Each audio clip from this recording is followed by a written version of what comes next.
deposit much easier to use than PNCs. I don't know if you think that or Glad to hear it. Yeah, because PNCs you can take your own picture and Fitbit does it for you, and it's much easier. I know. Did you know that? Yeah, but Did you know that was a difference between you and other banks? I'll take it. Welcome to our 8th Alloy Discussion Series event. I'm Nate Morehouse. I'm the director for the Institute for Research in Sensing. For those of you that don't know that much about it, IRiS, that's our acronym, is a new interdisciplinary research center at the University of Cincinnati focused on sensing, perception, and sensor technology development. And we mean that very broadly. These ideas and research subjects have been a strength for science, technology, and engineering at UC for several decades now. But they've oftentimes missed the opportunity to engage with the humanities, the fine and performing arts, and the social sciences. So one of the missions of IRiS is to not only bring together these historic strengths at UC, but to bring them together in conversation with these other perspectives. The Alloy series is something that we do 6 times a year through the academic year. Different place somewhere in Cincinnati. We're hoping to introduce you to spaces that you haven't been to before. How many people have been to DRIP before? Okay, good. I'm proud of you. But that means a bunch of you haven't been here. DRIP is an amazing coffee shop and more. They have Ethiopian food on the weekends. They roast their own Ethiopian coffee here. Delicious. We thank them for hosting us. We hope that you come back when there's not an Alloy. They're just here in Camp Washington. We do have an upcoming calendar, so we have 4 more of these for the year. Our next one is going to be at Urban Artifact in their back room there. And that will be about perceptions and gender identity, both public perceptions as well as self-perceptions. And so that will be a really fascinating conversation. That's in collaboration with the Community of Reason and the Science on Tap programming that they do. And that'll be on a Wednesday night. We've got even more. We've got things about art conservation and sensing. We're going to have one at Clovernook Center for the Blind and Visually Impaired in the spring as well. So stay tuned. If you're curious about how to get directly emailed about this, we do have a newsletter that you can sign up for. We're not pushy about it. We ask you to sign up for it, but we're happy to direct you in that way. The only other thing that I want to say is that this is made possible through the University of Cincinnati, but we also partner with a variety of public and private entities that actually support our graduate program. We do have a graduate program with 16 graduate fellows every year. This year, our flagship partners are the EPA, the National Institute for Occupational Safety and Health, Kroger, and Clovernook Center for the Blind and Visually Impaired. And so we'd like to thank them for enabling us to be here. They support the costs of this and other types of programming at IRiS alongside UC's funding. We are streaming this live on both Twitter and YouTube. And that also means that we can bring in questions and comments from our virtual audience. And so Nishay here, the IRiS postdoc and program manager, will be helping us to manage that. But these are not meant to be panels. They're not meant to be like, listen to there is a lot of brilliance here, but it's not just sit back and listen to the brilliance. We want you in the audience to participate as well. And these work really well. People from the audience speak as much of the time as the folks that we've invited in the center. So the conversation will get kicked off, but then we want you raising your hands, offering ideas, questions, thoughts, etc. And we'll work to manage that.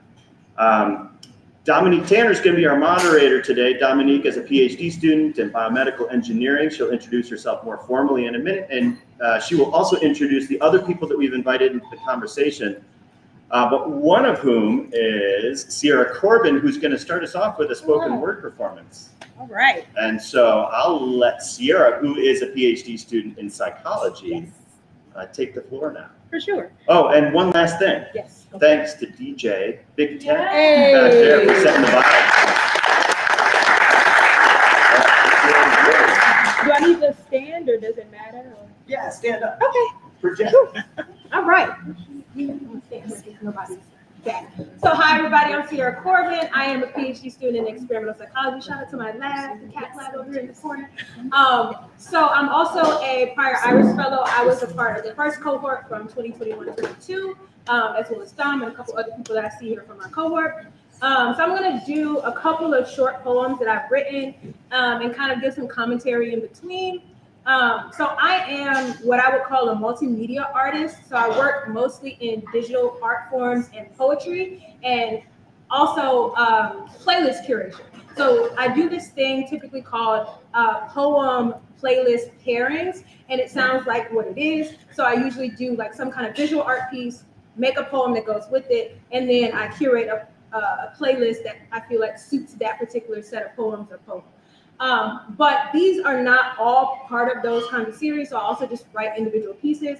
I'm not super much like a spoken word poetry person. I'm more of like I write it and then people read it. But I'm totally happy to share. I'm looking forward to it. So I'm going to share 3 different pieces and kind of talk about them. So this first piece is called Indigo Spaces. It's a poem that I wrote back when I was really first getting back into writing over the pandemic. One of the things I really want to try to do with my poetry is capture and remember things, because I have what I think is a really bad memory. And so when I want to really capture the details of something that I've experienced or something that I loved, then I want to put it in a poem. So I try to pull as much of that perceptual memory into the poetry that I can. So Indigo Spaces is about time that I hung out with a friend at his house, and we like just hung out. It was a very quaint and quiet like time, and I was just thinking about like how the sun was hitting the walls and things like that. And so that's what this poem's about. So Indigo Spaces. Breathtakingly quaint, 2-story hideaway planted in the breeziest part of town. Yet it reminds me of all the palaces constructed in my dreams. Plush plum carpets poured throughout sunlit rooms, tinted only by incense smoke and cannabis clouds. As we banter back and forth in our collaborative euphoria, 2 artists in the midst of creating authentic joy, encapsulated in this ethereal space, outside of all the worlds we know, love and fear rage on incessantly, keeping us tethered to our realities. Yet we're always reaching for a taste of something more comforting to cling to. So in here, it'll always be just us 2, and all the solutions this moment of possibilities can contain. And in our tango of intermingled minds, moments, and memories, we become closer to the selves we keep searching to complete. In these indigo spaces, we reign supreme. So that's the first piece. You don't have to cry. Totally, go for it. It'll help me feel good about it. So that was the first piece. I write about happy things when I'm happy, but I also write about down emotions. I call it my hashtag sad girl poetry. I do a lot of that, a lot of anxious girl poetry writing. So this next piece is a piece that I'm working on to release. I said I was going to release it last month, but I lied. So it'll be coming out at some point.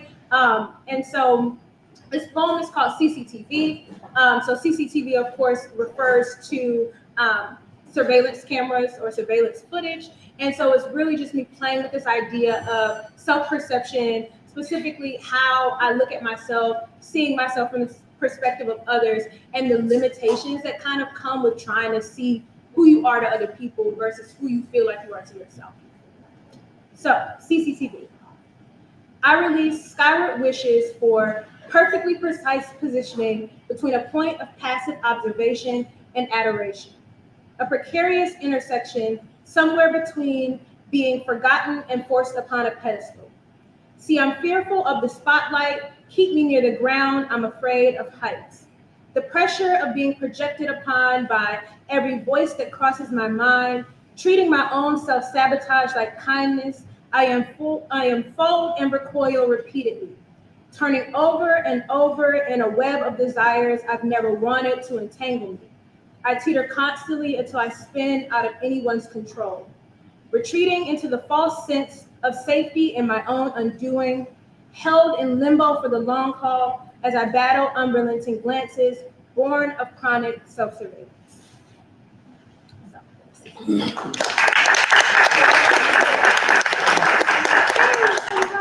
So that was one that I wrote when I was really in the midst of like unpacking some anxiety that I had about really post-pandemic being able to perform like I used to be able to perform in school and life, coming into knowing some things about my mental health and kind of figuring out how do I move forward with my new self that I have now, because old pandemic Sierra is not coming back. She's gone. Pre-pandemic Sierra is gone. So that's kind of that. And then the third piece I want to end on is actually from a series that I released earlier this year. Actually, through an IRiS series from last year, I was able to come into contact with Wave Pool Art Gallery here in Cincinnati. And they have I think it's a seasonal zine that they do that takes community submissions. And so I submitted to one of their series, I think it was their Summer Fall 2022 series. And the title or like the theme was called In Full Bloom. And so I submitted a series of poems and visual art and a playlist for that. And so I wanted to give one of the poems to y'all or let y'all experience one of those poems from that series. And so this series was called a collection of recollections, hopes, and fantasies. So it's playing with a little bit of lighter tones, thinking about how I enjoy perceiving different aspects of existence, how I feel when things are good in life, and the different things that I pick up on that maybe when you're upset or in a more closed off emotional space that you might not be able to actually pick up on. So this poem is from that series and it's called Abundances of Optimism. There's a simple art to the way things feel good. When my senses flex the margins betwixt the real and the what if, I feel good. In being able to detect patterns and parallaxes, I marvel at the subtleties that tug at my curiosity. And if I close my eyes ever so tightly, I can rearrange the constellations or the layout of the constellations hanging high above me in the heavens. I rewrite the contents of my days and nights, inspired by all the beauty that cycles demurely through life. And it feels good to momentarily come to master space and time, bending each dimension in my honor, pushing the bounds of the here and the hereafter, embracing the vastness of optimism still buried deep inside my center soul, still in awe of how abundance springs forth, born from tranquility. It feels good to know that peace still remains. And that's all I got. I hope you guys enjoyed. But yeah, and I'm excited for the rest of the discussion.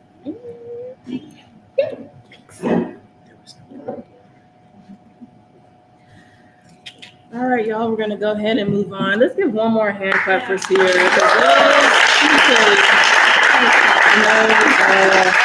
I've known Sierra for going on about 5+ years now. We've been hanging tight. We've been plank, and it's just so breathtaking to see how much you've grown in your work and doing spoken word. So very, very proud of you. And she's also great. So hello, everyone. I'm gonna stand up so y'all can see me, hear me. Hey everybody, I'm Dominique. I am the IRiS grad fellow at large. Here I am a 5th year PhD candidate in biomedical engineering. Hopes to graduate in 2023. So it's so good to see everybody coming out here. Thank you all for sharing your time and sharing this space with us. So today's topic is on AI, words, and artificial intelligence and the realm of perception. We'll get more into that because I'm sure we have a lot of burning questions around artificial intelligence in terms of how it plays into perception, how we think about like words, how we think about images, how we think about things being projected in reality and artificial reality. So if you got any good questions, please burn them up in your brains and spin them out during this conversation. I'm going to go ahead and introduce the rest of our speakers today. So first we have Sam Burton, is a legal counsel officer at Fifth Third Bank. Thank you for being here. Dr. Kate Bonsinga, director of DAP at UC. Thank you again for being here. Sierra Corbin, who just did her spoken word. She is also a PhD candidate in experimental psychology, also set to graduate spring 2023. And we have Drew McKenzie. Oh, thank you for being here. And then we have Drew McKenzie, a product owner at a great company here in Cincinnati called Subterra. So thank you for being here. And all these people were hand selected in terms of their expertise, that are around or maybe directly related to artificial intelligence or perception, how we visualize things. And so we are definitely going to have a great conversation. So thank you all for being here. I'm going to go ahead and sit down, y'all. So we think about AI, right?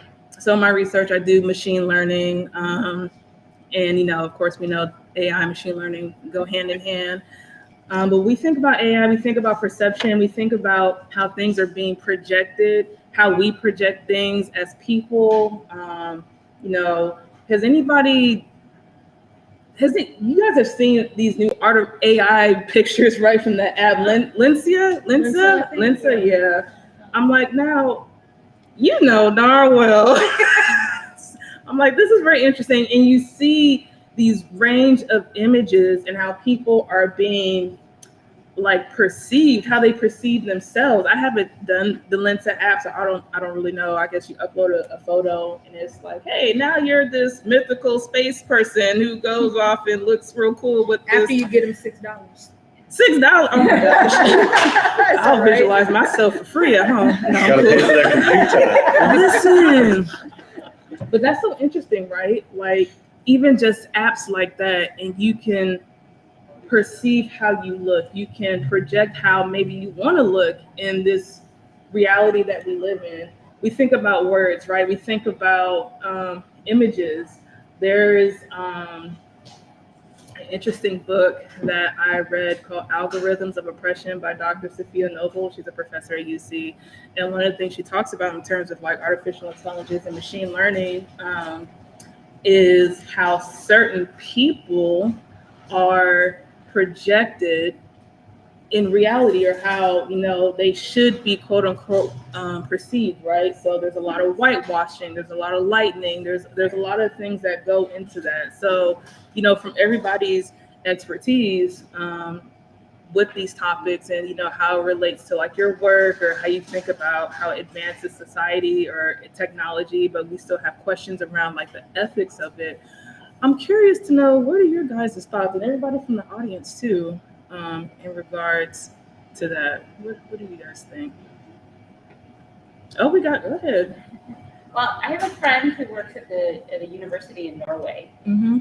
and he has a PhD in literature, but he has gotten into AI and especially computer-generated literature, and now computer-generated images based on word prompts alone. Mm-hmm. So he's been on Facebook recently. Sorry, I'm dating myself. I guess I use Facebook. But he has been giving them the computer prompts, and it will generate this art. And this theme that he's been working with the last 2 or 3 weeks is Republicans in Love. So he'll put in and it'll generate this art, and it's so bizarre, and it's so unsettling in so many ways, because it just looks so much like you said, with the lightning and the perfection, and it's Stepford. Again, I'm dating myself with the Stepford Wives references, but this idea that this perfectly curated and manicured community. And so the art kind of looks like that, to the point where it becomes almost it's the whole uncanny valley, right? Mm-hmm. Where everything's a little too perfect, a little too close, so it gets kind of gross. Mm-hmm. But I was really stunned because he'd been doing just generating text, but when he made this merge into text-based art generation, that was when it really got crazy to me.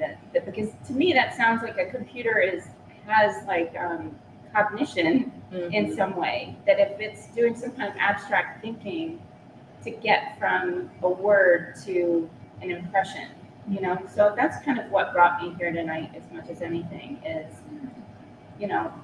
you can train a computer to spit out words and to mimic words, but this idea that there's this something abstract going on, that's when it starts to get really bizarre.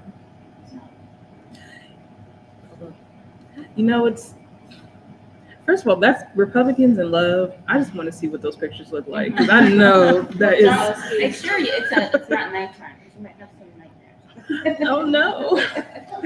But you know, that's an interesting thing, right? You're saying computers have cognition, and when we think of cognition, we think that as like a human trait, you know. But you know, it goes back to us, you know, as we program algorithms, we program technology, and the data that we put in it, you know, what are the things we're trying to see that come out of it? So that's very interesting. But also, thank you for coming just to pique your interest in that. That's really cool. Anybody else? Yes. Yeah, so I am a lawyer, so I'll try to not keep it like too boring, I promise. But part of what I do is IP, so I do copyrights and trademarks. So when it comes to AI, you get in this whole new ethical area of who owns it and who's creating the database. And if you take a database and you take 25 of your poems and 25 of someone else's poems, and then they make a new poem, but it's not yours, but is it theirs? Right. So it leads to this whole new dilemma. And we've seen that with a lot of art, and whether it's actually transformative enough to be copyrightable. So that's kind of my lens to all of this. So it's very interesting to try to figure out who owns what and if you can even own it or should you own it. So in that example that you just gave us, who owns that new poem? That's the question. Because, well, there's this other debate as to, okay, so the computer generated it. That's not technically a human being. And our copyright law says it has to be a human being to own a copyright. So there's this recent case of, I'm going to forget her name. I wrote it down somewhere. But this artist made a comic book series using AI art. And she fought to get it copyrighted. And she had to prove that there was enough substantial human interaction with the machine that it was her thought process. So I think She made the decision about what images Yes. went into the comic book. So therefore Yes. she owns the Right. property, I would think. Correct.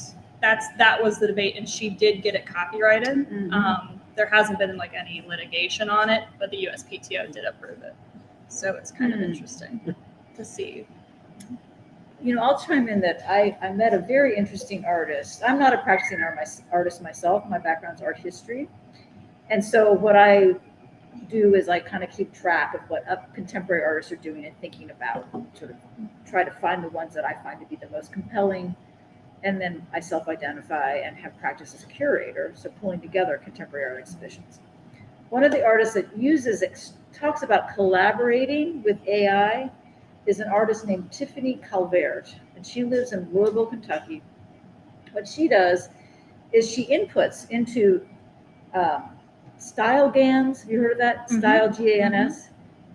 The words Flemish and Netherlandish still lifes, and it outputs an image of flowers on a table. She prints out that image, adheres it to a canvas, creates a stencil with which she blocks some of that print, and then uses her own renderings, her own hand, to paint the rest of the canvas in her interpretation of a still life. And then she peels off that stencil. So you see part of the print is revealed, but most of it is her gestural paint. Sure. And they're absolutely beautiful. And she's sort of talking about sort of the combination of machine generated and human created forms. And also I think about commerce too. Like if you think about Netherlandish tradition, especially the still life, especially the tulips, which were really a form of currency during the 17th century in the Netherlands. And now is painting also can be a form of sort of commodified currency or commodified objects.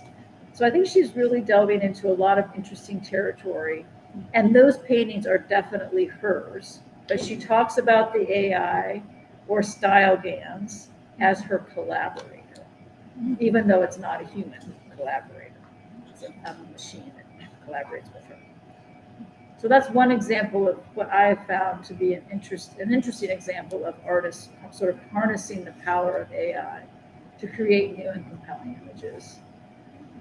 I would actually, so I'm an aerospace engineer at UC, and I would actually like to add on to what you just said. I mean, it's so interesting because as an engineer, we work on various applications like drones, like autonomous cars and robots, and we start from an elegant set of equations that come from basic physics and mathematics, and those elegant formulations that allow you to control systems like these. And then came like AI, and people thought, oh, that's going to replace all the math that we had done for like hundreds of years. And like, since I have been a PhD student, I've realized that I don't think AI can replace all that elegant math in one go, because if you try to, I mean, what it does is it kind of requires so much power and so much energy behind it that it's basically like inefficient. And from my experience, it's like it has to combine together with the existing mathematics. So let's say we have like a big formulation, and there's some things that we don't know for sure what they are, and we have to kind of try and get a particular value. So you kind of put AI to that particular aspect, and but the rest of it remains like the elegance that comes from human intelligence of like how you come to that particular solution, how do you define certain things. And personally, I've seen better results when you combine traditional methods with AI rather than just replace traditional methods with AI. So I totally believe in what you said, because I don't think it's just like in art, but I think that works in engineering as well. And I think just going back to copyright, I mean, my definition, because the question of what is art, that's a very expansive and almost rhetorical question. But one thing that is for certain in my mind is that it needs to be human made. So like people will say, oh, a monkey could make an artwork like that, but that's not then art, because it's not intentional, it's not deliberate. So that's where I draw the line. There's actually a case in copyright law about a monkey. So it's funny you say that. Is that right? There's a monkey that took a photograph using someone's camera. Yeah, you might know. Yeah. And there was this whole debate. It took like a couple years because, lawyers, we got to go with the fun cases. So the question was, who owns this copyright? Yeah. Is it the zoo that owns the monkey? Because the monkey can't own it. Or is it the one who owns the camera, or does no one own it? And they decided no one owned it because a monkey is not a person. Interesting. So a chimp, sorry, not a monkey. Yeah, I think it's I was having a discussion the other day with a colleague. We're facing the likelihood of not already occurring incident of students submitting AI drafted essays, and I thought what we should submit AI drafted feedback. For art is so someone like Ken Goldsmith, who's an interesting book, Unlearning, advocating for the active incorporation of plagiarism within curricular design at college level. He's primarily a poet and writer, but the artwork that one of the more interesting artworks he did was to copy out the entire New York Times in one day, every single piece of text in it, and present that as a work. So, but going back to the early 20th century, the subversion of authorship and subjectivity, of course, is not central to contemporary art, most famously Duchamp. But that withdrawal of subjectivity has been thought of as an anti-institutional avant-garde gesture, as one that undermines marketplace and institution. And so I wonder how artists, if that narrative is still viable, how artists would treat AI, would subvert it, would embrace it. Because in one sense, a more radical position would be to say, would be the author, if you like, the artist who would permit, or the writer who permits whatever is used from that program as an authentic piece of work. That's the work, unaltered, unmodified. So the person who modifies the artist who modifies the AI-generated image would then be of less interest, let's say, than the one who just allows the issue product to exist. And so another writer, Isabel Graw, who's ironically named Love of Painting book, she does not really love painting, but says that the reason painting is still so ascendant and so highly valued is that it's one of the final reservoirs of subjectivity for the marketplace of collectors.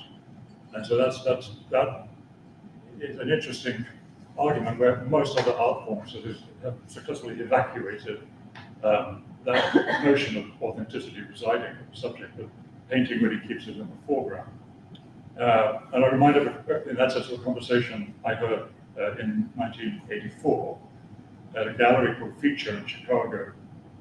Those of you who know Sherry Bean's work, rephotographing other artists' photographs, particularly Walker Evans.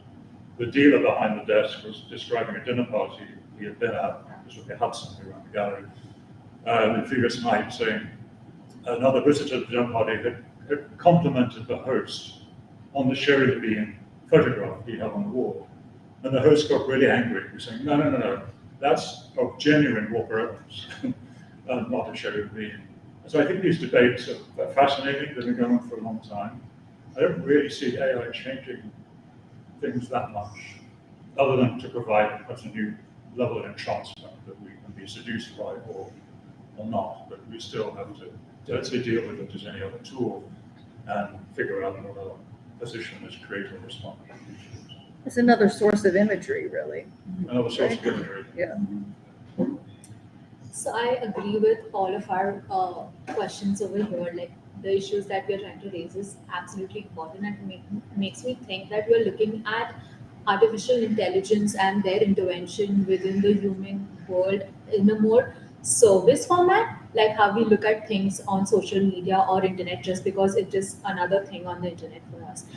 But instead, if we look at it from a very product-oriented lens, it might make a shift in our decision making towards AI. For example, we use calculators. We do not say that, oh, if humans start using calculators, is it a calculator's math answer or it is human answer that's correct? Like, who owns the ownership of the answer? Of course, the humans own the answer, right? Like we did the calculation. We are only using the technology as a product to help us cut down on the time utilized to come up to a solution that we're trying to look out for.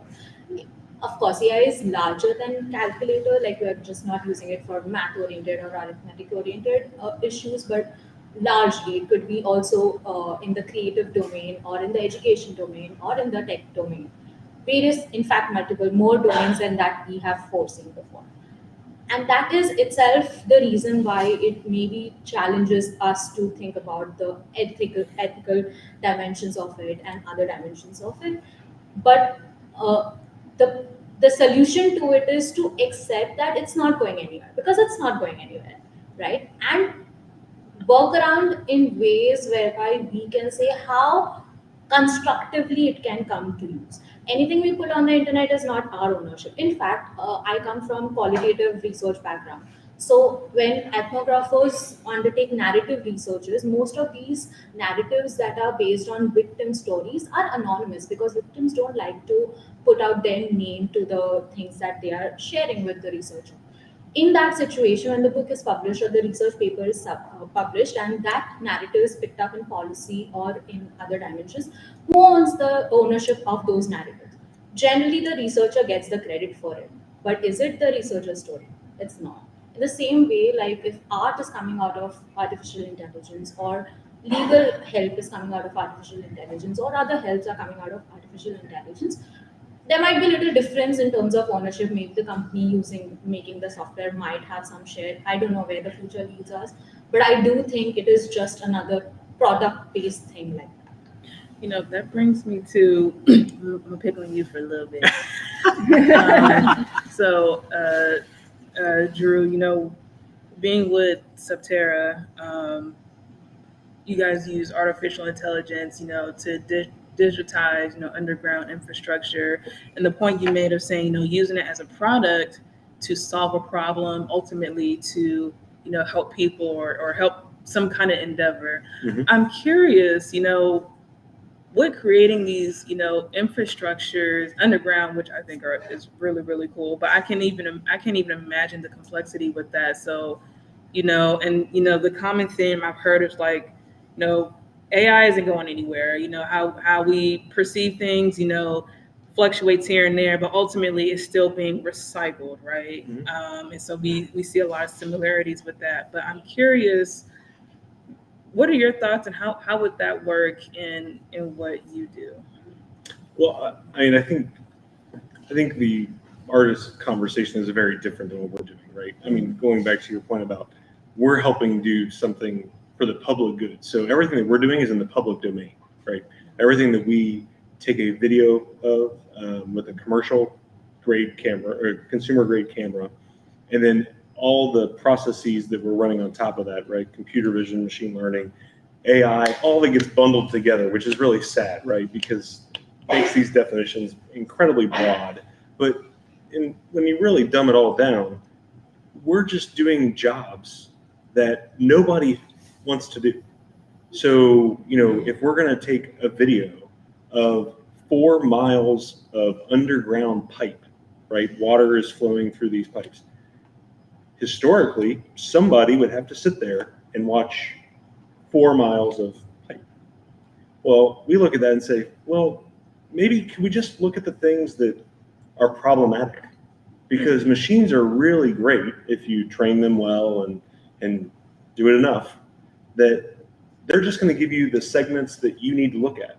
So instead of somebody spending hours, literally hours, they might spend 10 minutes, because we don't want them looking at video that doesn't add any value to anybody, right? As a ratepayer, a taxpayer, right, for the services in the city, or even frankly them as a person, as a human, no matter what their role is, their education, whatever it is, whatever their certifications are, they don't want to watch that screen for 4 hours. Now, maybe if it's like some Netflix drama, yeah, you might be into it, right? But so that's where I think we see in our world, we see the really great things that come out of kind of the human assisting side of the activities that can be transformed.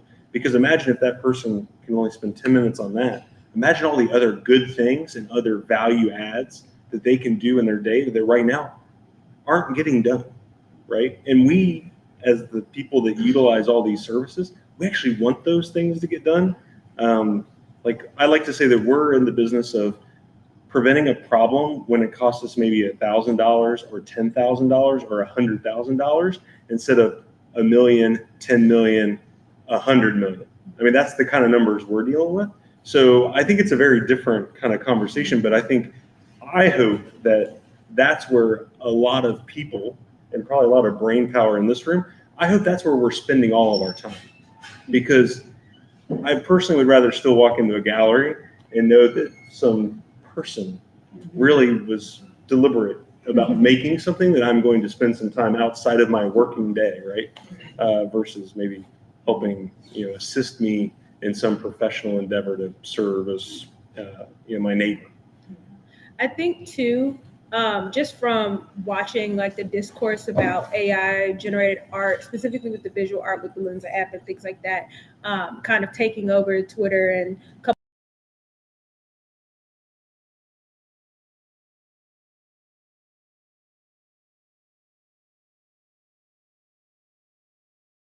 and that availability of maybe an AI generated piece that you can now get from an app that'll spit out for $6 100 pictures of whatever prompt you put in. I haven't done it either, so I don't know the specifics, but versus paying an artist to commission you a piece that they can then benefit from in terms of creating something new, but also in terms of being able to feed themselves, being able to support themselves, whatever.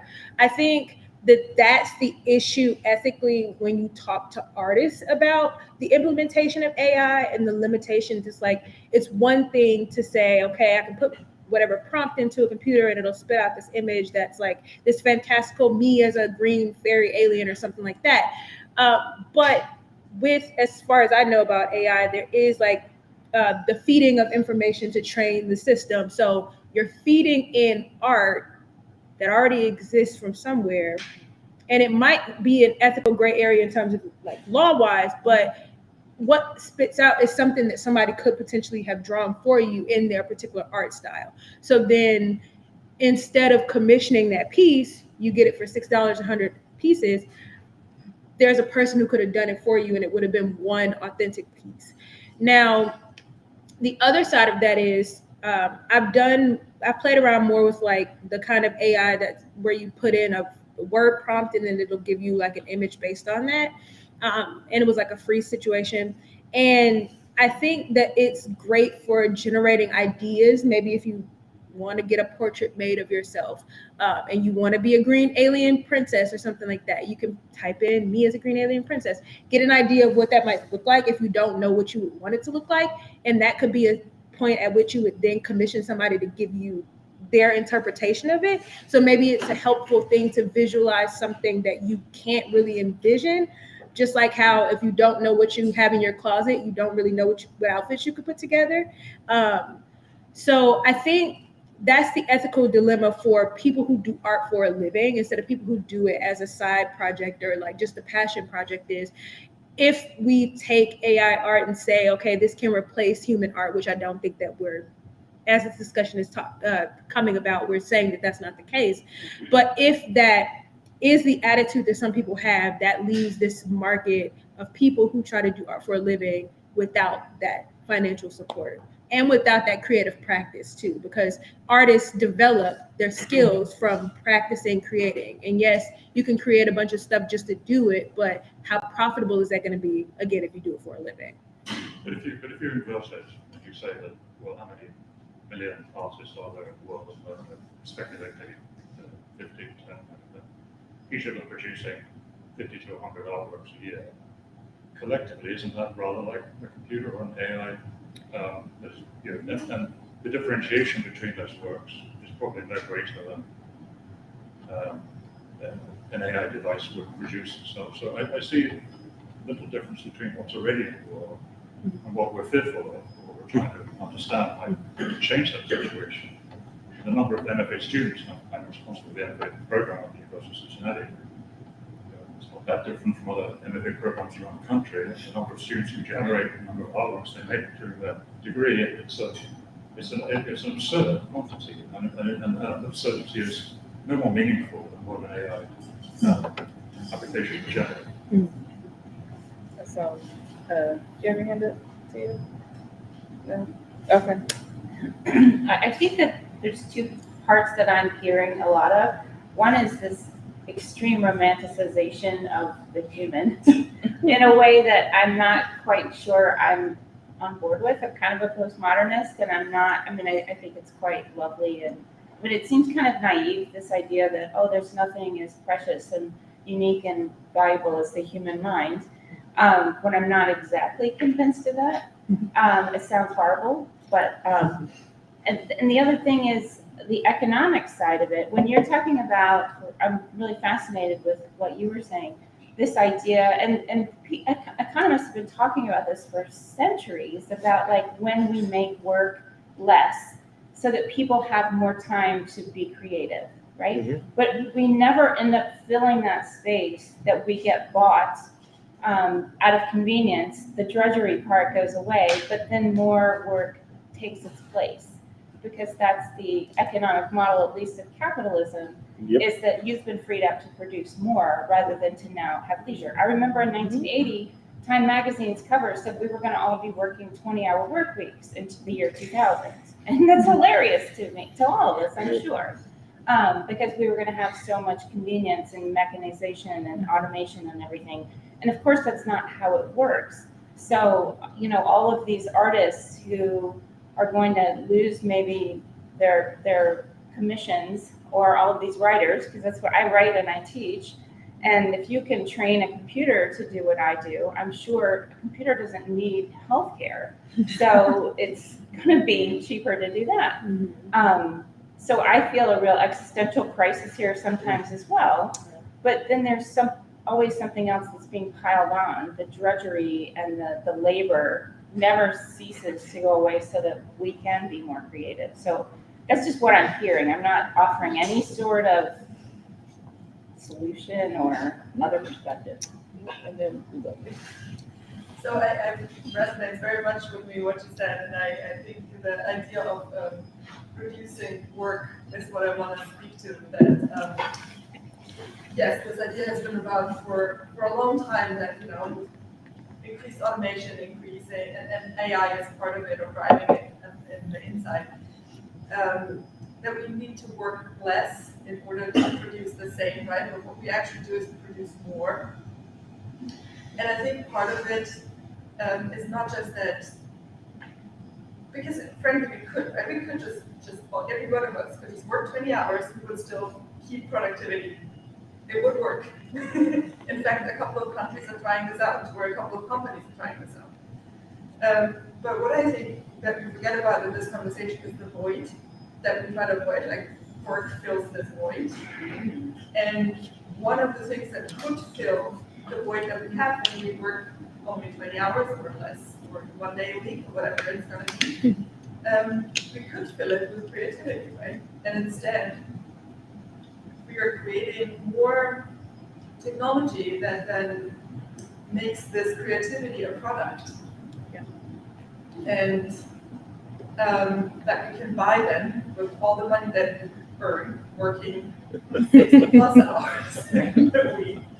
And instead of actually, holding back and trying to get out there ourselves, we kind of avoid what I think is a vulnerability here by allowing, first by overworking, but then also by allowing machines to be creative and try to build this void for us, so that we can just consume it. It's a lot safer to consume.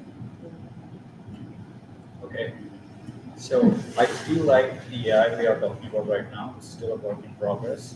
So there's like a really long way where we will be worried about all of these problems which we are discussing right now. But interestingly, what Sierra was suggesting about the artists who would be using AI to create art, who are not like real artists, who can't draw.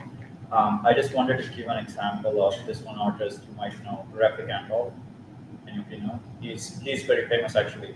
So he creates art from data. So he has like literally he has like trillions of gigabytes of data, which he trains his deep neural networks to generate like fluid memories in a visual format. So he even used data from like EEGs, where like people are told to like recall their childhood memories, and EEG is recording all the neuron firing, and it is using that to create data, and that data is fed to the neural network, which is creating the art. So, but about that, so the art it is producing based on the data is actually very original because it uses GAN. So GAN is a generative. I don't recall about the date, but it's I don't recall about it. So that is a form of a neural network that actually creates new, say, words or new art. New images from words. New images, not from words, but like from anything. It creates something. Even if you give it like 2 words, say if you give it like a picture of banana and fishbowl and say banana in a fishbowl, so it will create that, but it will not use the image of banana, image of a fishbowl to put those things together. It will generate an image of banana because the way AI learns about pictures is it observes the pixels and the color codings, so how they are arranged, and it forms relations. So these relations, or you can call those like features for a particular object. They're like multidimensional, like to the point where we can't even imagine like how many dimensions there are. It could be like over 500 dimensions. But yeah, that work is like very original, and like that artist, for example, Andal, he has to put up a lot of effort in that, and he has like so. But when you're creating this kind of art, you're creating jobs as well, because you're employing more people who work on your neural networks. You're including artists as well who are evaluating that art, and because they have supervised and unsupervised learning models both. So it's not like it's really a threat or anything because it's gonna give like more people job and opportunities to explore. Whether even artists are involved because AI can just generate the art, it cannot be evaluated. So No, that's very interesting. We'll have to look that up. You're saying taking these images, but not necessarily like merging them to create like this new one image, but potentially something totally different, which I think is very interesting. So there is this one, Doggy. I was just about to get into Dolly. Yeah. If you give Doggy, say Vincent Van Gogh, show me a painting of show me Vincent Van Gogh made a painting of University of Cincinnati. Mm-hmm. So it will use those, what can I say, design elements or the style of Vincent Van Gogh, like how he like the dark imaging or things like that. Yeah. paints. So you won't be able to recognize the difference between real painting and a AI-made painting. I think that it would be interesting, like what measures we would have to distinguish the real and artificial. I think I'm still on the wait list for Dolly. I can't use it. Dolly has like 1 million plus people on the wait list to use it. So Is that an app?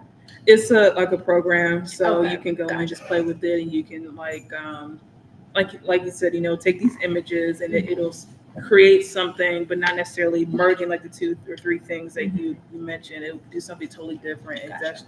It's really cool. It actually, Check out Midjourney. That's the case. yeah. Yeah. Mid-journey? Midjourney. There's no waiting list for it, and it's. Yeah, I know about that. A lot of people use it. Yeah. Midjourney. I have to check that out Yeah. too. You said something about a void we need to fill, right? You said something about the ethics in regards to artists and, paying $5, $6, get hundreds of photos versus something that is one of a kind, very authentic, using AI to solve a problem, it's not really going anywhere. And I think of these things and it really makes me question, how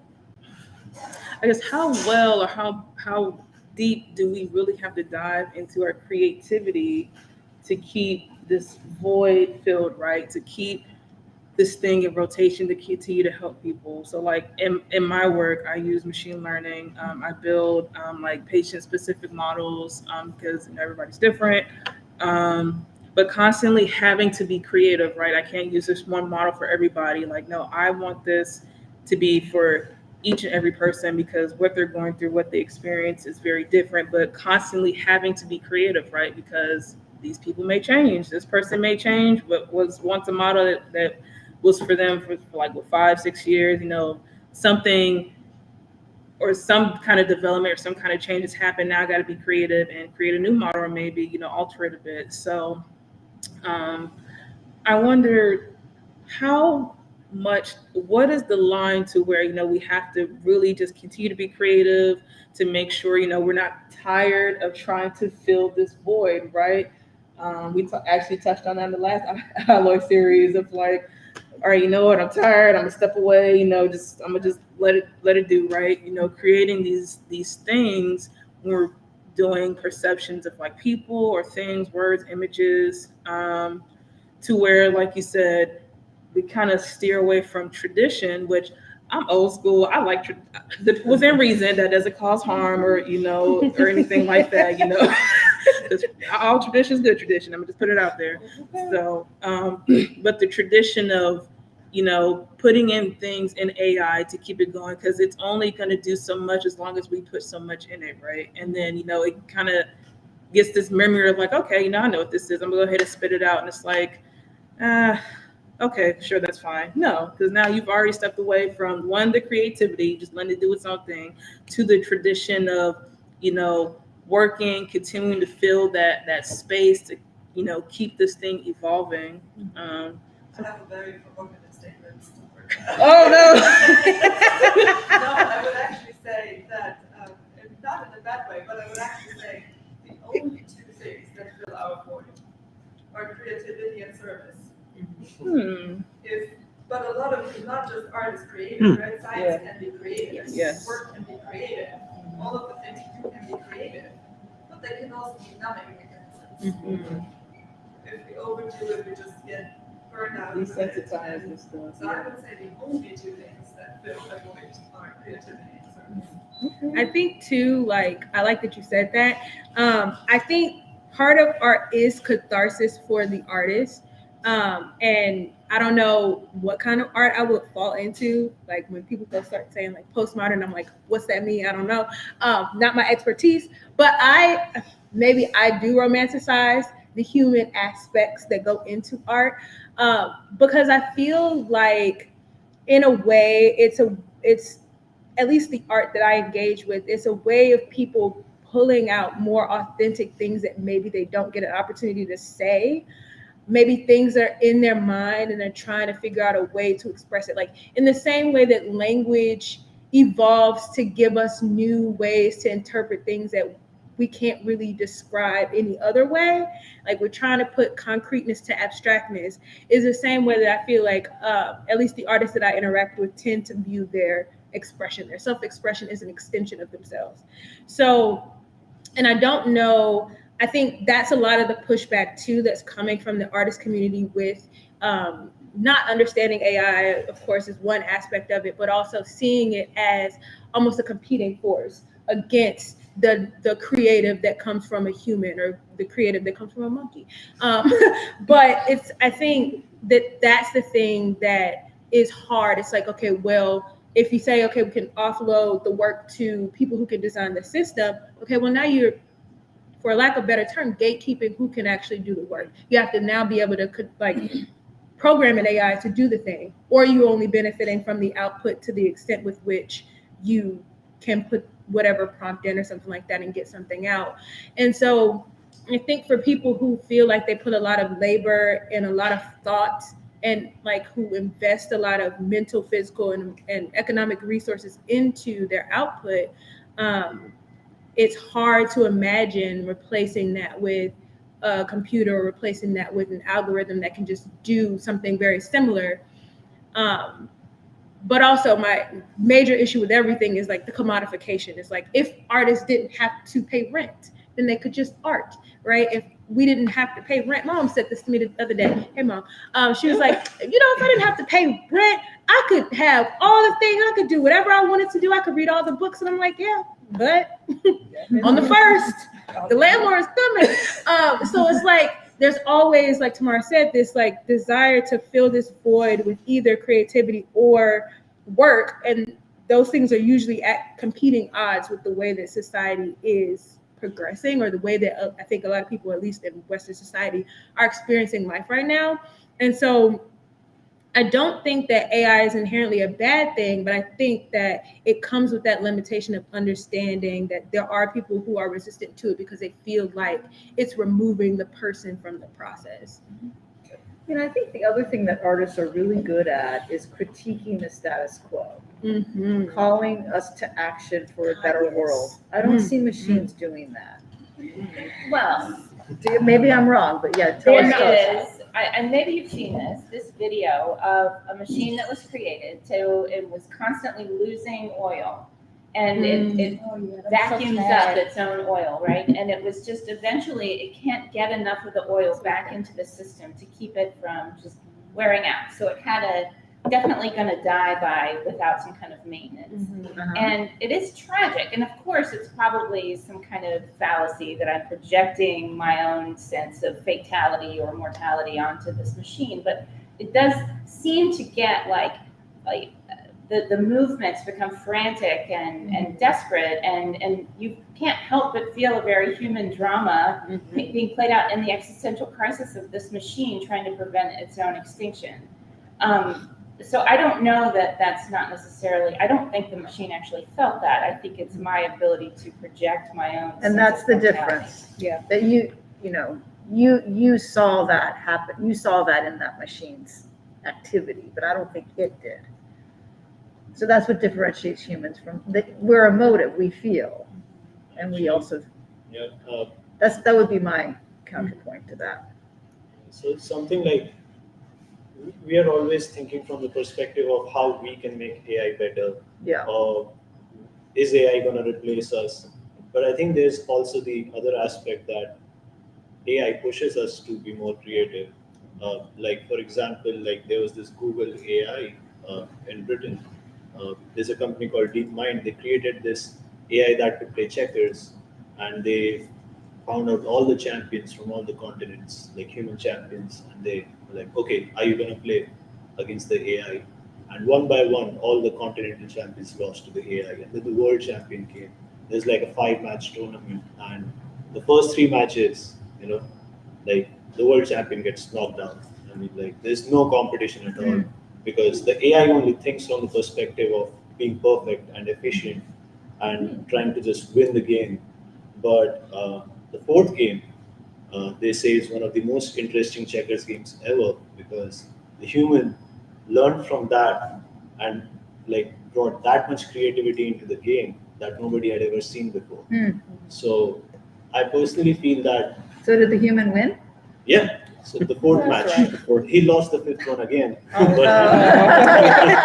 But you One for 5. Yeah, Right. But you could say we usually say in like a very tense environment, a tense working environment, that competition brings more clarity and more efficiency in like your thoughts. Like I've seen doctors usually do that to figure out some like of the diseases and stuff. But like on a general like scale where people are trying to solve like small problems, like I just want to see a study where they see like has human intelligence like evolved since we came into contact with AI or something. I wonder. Because I do believe that it does affect humans as well in an opposite, like it doesn't have to be always negative, but it makes us think more. Right. Well, I think again, we're not in the art space, right? But or the creative space by any chance. But coming to your point, when we are able to help someone who's been doing a set of routines manually for 20, 30 years, and they're the first ones like at the table, right? And we go, hey, let us show you this. And they just kind of like sit back, and like, who's this dude? Like, what's going on, right? And then we go out into the field, into their world, right? And we give them this thing, and we actually show them, they actually do it. And then they actually do their work the way that they would have done it. We do this all the time. We love it. And, he or she's like, oh, look here. They show us everything in the report. And then we show them what this little tiny thing that they control, by the way, it's not a robot. They just wheel it down in there, pull it back up, watch this thing. And they go, oh my gosh, I missed these 7 things. And I'm like, well, yeah, you were set up for failure from day one. You're straddling a 36-inch diameter hole with a flashlight, with a tablet trying to take photos down a 40-foot column, right?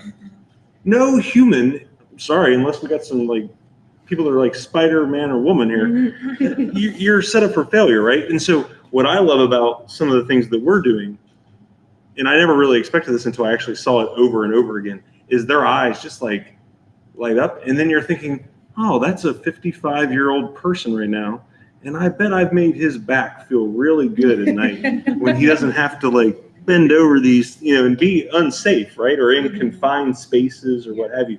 So I think there is something to that. And again, very much extracted from the creative side, but I think there's just so much practicality in some of this stuff that is really. I would say,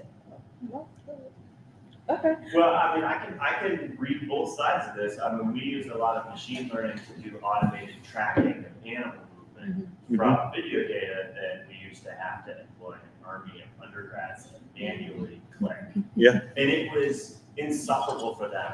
And it was insufferable for me to train them knowing they were going to spend 200 hours of a semester putting little dots on the knees of jumping spiders or butterflies or whatever it is. It's really exciting for the first 10 minutes, and then it was awful. And what's beneficial about using machine learning to do that kind of work is that it enables us not only to see things we couldn't really see them faster, but it allows the people in my research team to do more interesting things and ask interesting questions. So I can totally see that side of this, and I can see that with artists as well, exploring a possibility space as they're kind of generating ideas before they land on something that they might want to do.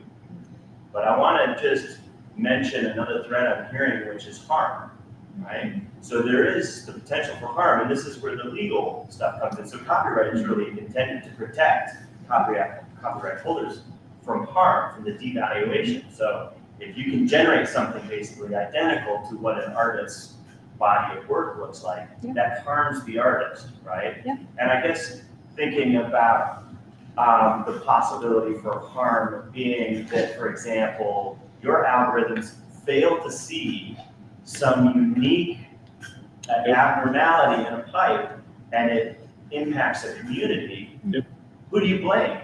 Where does the buck stop? Now, maybe easier, you blame the public utility, right? But it's who's to blame there, and who's to blame if it's just publicly accessible? It's really simple. It's already well past its life, so I mean that's really the answer in most situations. You know, we had a conversation about like basically who's to blame when Tesla's autopilot, which is AI based, makes an error. It's the person and Tesla. they just announced they're going back more to radar, right, from LiDAR. Like they're actually going backwards to a technology they were using ahead because they're actually seeing the data come in and they're saying, oh, LiDAR is not catching as much of it as we should. Now they're augmenting again. So yeah, it's But from the legal standpoint, it becomes muddy who to blame when these technologies induce harm into industries and people's lives and to. That's why we pay a lot of lawyers to write our contracts. That's how we stay employed. That's right. But yeah, I mean, even in the art space, you can't copyright a style. So Really? yeah, it's a debate as to whether we should be able to, and maybe with AI that'll force it. But you know, you can put in 70 Picasso paintings, and you have to create where AI can have that mental process is the human being creating the algorithms that lead to the result. But you can still create a Picasso. It's not technically a Picasso, but you could make one very much in the style of Picasso. And then most of them are out of copyright now, but actually I think all of them now. But if, for instance, the estate of Picasso went after you because you're trying to make something that could infringe on their market, like you can't have anything that infringes on another person's market. It's the big point of copyright. Well, you could say, well, computer did it, but who made them? Like who added that algorithm? So you have to trace it. But yeah, the gray area is where we stay employed. So wouldn't this be always the problem? Huh? Wouldn't this be always the problem? Sure. It depends. It depends, I think. Yeah. But it becomes harder to anticipate how these technologies can be used. Like it's not hard to anticipate how a hammer can be used. Yeah, there's all sorts of unanticipated things you can do with a hammer. But if they're in a smaller space than, for example, an artificial intelligence algorithm, it could be redeployed for all sorts of things you didn't intend it for. So I think the possibility space for what a technology like that can do is just much more multivariate. Well, I think we talk a lot about copyright, obviously, but I actually think about it more from the world of who's going to ultimately get all the patents. Yeah. Because right now we're very fortunate that a lot of these services are very much open source. They're research based, right? Public universities, et cetera, et cetera. But you know that there's just as many that are locked down inside of enterprises, and they're going to wrap up black boxes. And I think that will be really interesting to see like how that all plays out, and if it does force changes to a lot of what I would say is pretty draconian language in the law, right? Yeah, I think that's the issue in general, like with the law kind of being behind technology in a lot of ways. I think going back to, I think it was your point, Anaru, like the idea that using AI as a tool is beneficial if you can consider it like a symbiotic back and forth. then it does bring us to kind of step up our game in a little bit of a sense. Like if you can start to envision outside of maybe what you have already kind of figured is your style, figured is the way that you like to, produce an art piece.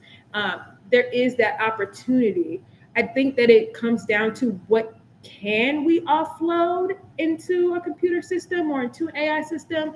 Because just like there are limits to human perception, there are limits to AI systems. Like you spit out a picture of a person and that person's gonna have like 7 fingers in this current state of AI because AIs are not really great with generating pictures of fingers, because that's not something that is, I guess, easy for them to understand or easy for them to grasp, like the architecture of fingers. And so it's like, yeah, if you want a person with like 6 fingers and 14 toes, that's fine, great, totally cool, nothing wrong with that. But like if you're looking for that extra realism, AI, I don't think is, at least to my knowledge on the like open source space, is not there yet. And so just like there's a limit to humans' ability to perceive and then create things from our own experience, there's that limit to who's controlling the AI, who's building the system. And so there's that ceiling, but there's also the computing power, there's also the technical limitations of AI. So this is all so fascinating, and I think we can continue to go down these rabbit holes in terms of perception, AI, and the ethics behind it. But we are at time, so it's a little bit past 9. But I want to give everybody a round of applause for just coming here. Just participating in this open forum, this open discussion. There were some very interesting statements, questions, topics, a lot of things to think about, suggestions of programs to tinker with, because they do sound really cool. Right. Some of us may stick around for a bit, so if you definitely want to mingle with some of the guest speakers, please do so. Thanks again for our guest speakers for coming. And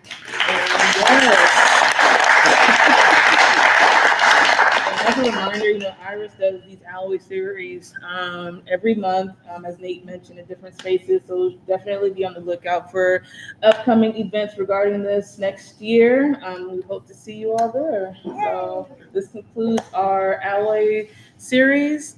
Stick around if you like, and thanks again. Hi, Mom. Right, I know, right? No, she at work.